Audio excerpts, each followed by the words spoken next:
Hey guys, what's going on? It's me, Strawberry Ice, otherwise known as Jeff Turnipole, down here in the Ice Cave, bringing you sports from a West Side point of view. Okay, here's the rundown. UC versus UCF. I said it yesterday. They don't like making things easy. They've made things extremely hard for themselves after the double overtime loss.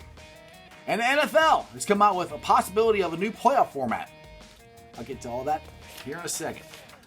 All right, I've been kind of dreading this. I'm like, man, I'm making the show yesterday, and I'm like, it should be an easy win. I said, but if they lose, it'll be a terrible loss. It's an absolutely terrible loss. UC lost in double overtime to Central Florida. Central Florida. Those guys shouldn't even been close. It was a home game. Our defense was terrible. I was at the game down in the lower bowl. I had really good seats I got for free the other night at the John Brand show. I didn't pay for them, but I could see everything. I mean, and I was right behind Central Florida's bench, so I could see Central Florida driving right down the lane every single time, and nobody from the Bearcats could keep them in front of them or come over to help. I mean, Johnny Dawkins had a good plan. He pulled Chris Vogt out of there. So as soon as his guy left, Vogt went with him, and they drove. And I don't know if the Bearcats, like I said, I think they're tired. I think they're absolutely wore out. They've had so many stressful games. And like I said, we're only 4 or 5 deep. I mean, the freshmen are trying to step up, but they didn't really do anything last night. I mean, well, nobody really did anything last night except for Trey Scott. It's unbelievable. For them, like John Brandon said, I'll quote him after the game last night, it was a horrible effort. We haven't played defense in about 4 games.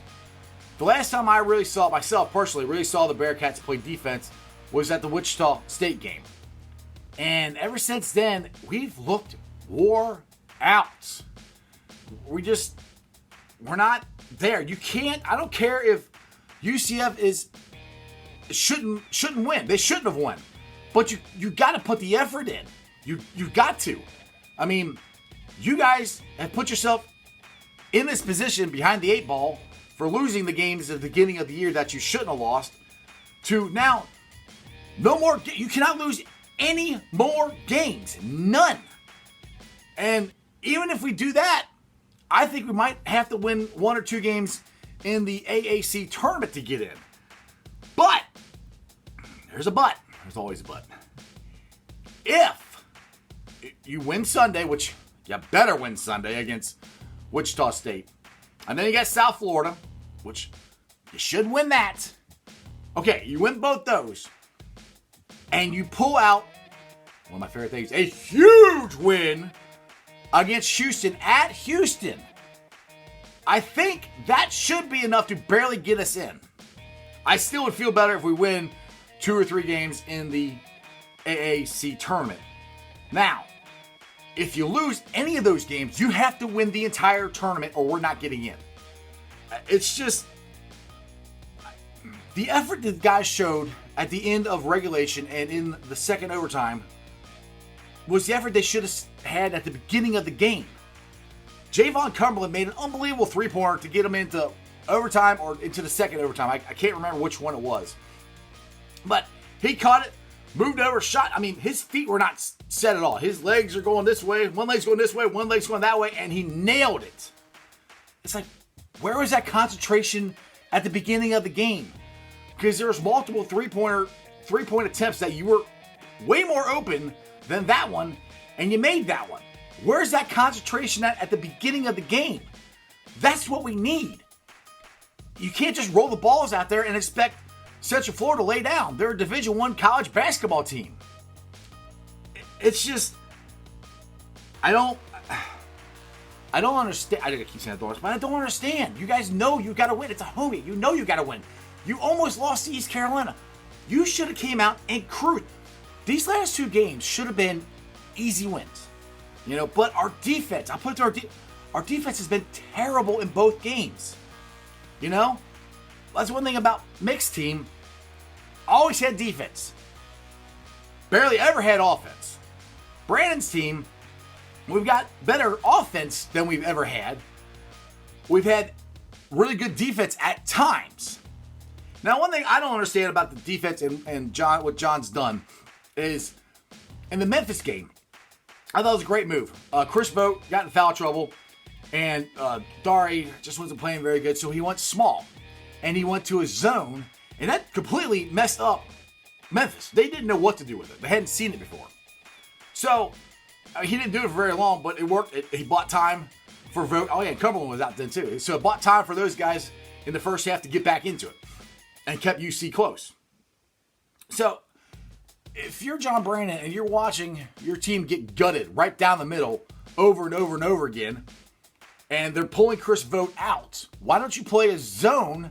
That way the big man can stay in there, along with Trey Scott, along with Keith Williams. They're all right there, and you just move the zone around. And the other thing is, like I said, they look tired. When you play the zone, you don't have to exert as much effort.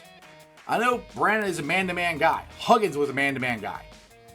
Mick was a man-to-man guy until he figured out how to run the Syracuse zone.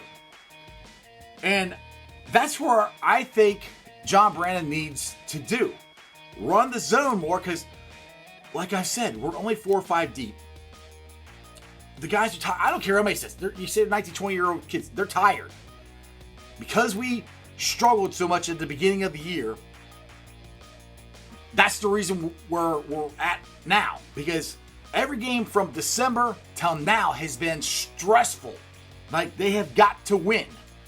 You know, and that wears you out. It wears me out watching the games. So I know they're tired. Everybody's like, what's wrong with Jaron Cumberland? He's tired. Watch his shots. He's got no lift in him. If he gets by guys, them, he can't finish. I mean, he's flipping up stuff and it's hitting off the backboard and bouncing off, or it's not even going to the top of the rim. He's tired. They're wore out. They need like a week off to get healed up and rested. Unfortunately, they don't have that. They got to play Wichita State Sunday. So, as of right now, in the net, the Bearcats have dropped 5 spots. They were 50 last week. They're 55 this week, and they're also in second place in the American Athletic Conference. Okay. Now, I posted that on Facebook, or my Facebook page, the net. There were 50. We were 50, now we're 55. And somebody asked, well, does that mean we're out? I haven't heard anybody actually say that we're out yet, so I don't exactly know. Lenardi last week had us as an 11 seed. But then you got North Carolina State just beat Duke. And they're not a non-ranked team too, so they moved up a lot. We jumped down. So as of right now, we could be out if it's happened today. But lucky for us, it doesn't. We have to win Sunday. We got to win next week against South Florida. And if the Bearcats go to Houston and win in Houston, that'll be their second quadrant 1 win, and it'll be a huge win. I mean, it would be, I said this a couple days ago. I think we're going to be 21-9, and I said the one loss was going to be at Houston. Well, we already had the one loss. Now we have to go to Houston and win. If that doesn't happen, we got to run the table in the American Athletic Conference. And I really want to get in it because I really want to keep our streak alive. We've made it to the NCAA tournament 9 years in a row. There's only a handful of schools that have done that. It'd be nice to make a run in it, but I don't think this team is capable of doing that. It's just not deep enough. It just, unless something happens, and I'll be glad to be wrong. Trust me, I'll be glad to be wrong. But, so there's still a chance. Not a big one. I mean, they are smack dab up against it. They cannot move.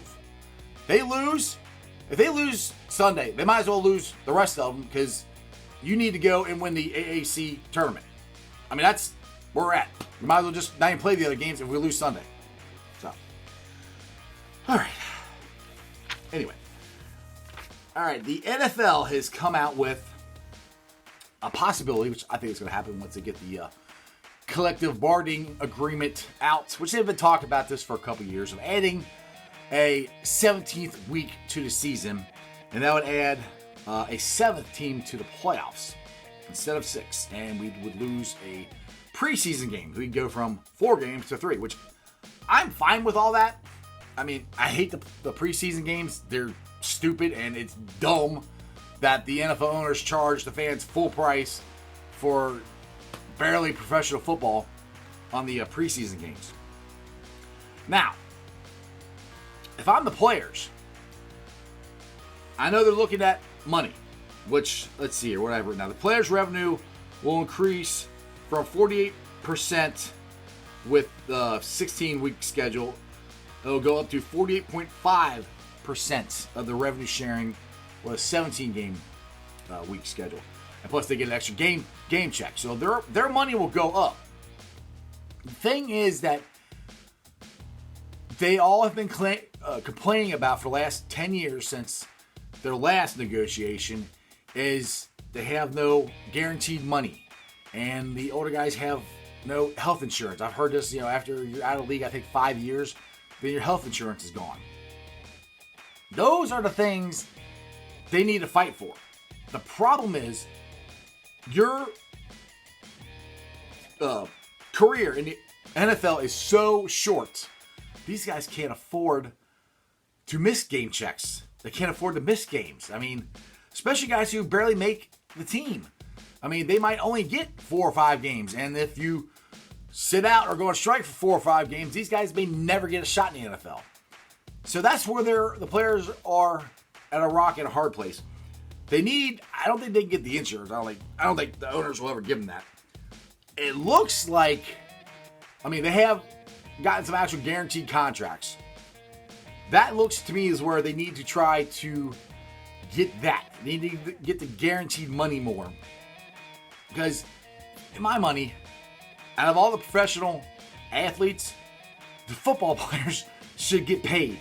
Because they're getting hit in the head. They're getting hit in the knee. I mean, if you've seen a running back, they can barely walk when they get older. So, they really need, and that's why I really think for the older guys, they really need the health insurance that they don't have from the NFL. And the owners can afford to do it. So, anyway, but as far as the fan in me goes, I like it. I like the extra week. I like the extra playoff game. Now, people said, well, if that's true and it happened last year, then the Pittsburgh Steelers would have got in. And what if they went on a playoff run? Okay. I really doubt the Pittsburgh Steelers would have went on a playoff run with Duck or whatever the guy's name was that the other quarterback they had. So I don't really think that would affect it too much. And all the other thing is, I don't want to be one team on each conference to have a bye week. So that would be huge. Now, the other thing I thought of is, okay, NBA has this new, that's not new, been doing it probably for 5 or 6 years now, load management. So if you go from 16 games to 17 games, I think they got to probably put another bye in there, I would think. But also is, if you don't do that, then do the coaches figure out, okay, this game, my best wide receiver's not going to play. This game, my running back's not going to play. Do they do the quote-unquote load management for NFL players? Because, again, out of anybody in professional sports that needs load management, it would be the NFL players, not the basketball players, which that's the whole other story. Anyway. So that it could be an interesting strategic thing that the coaches may or may not do. So what's your thoughts on that? Do you guys like an extra playoff game, an extra week?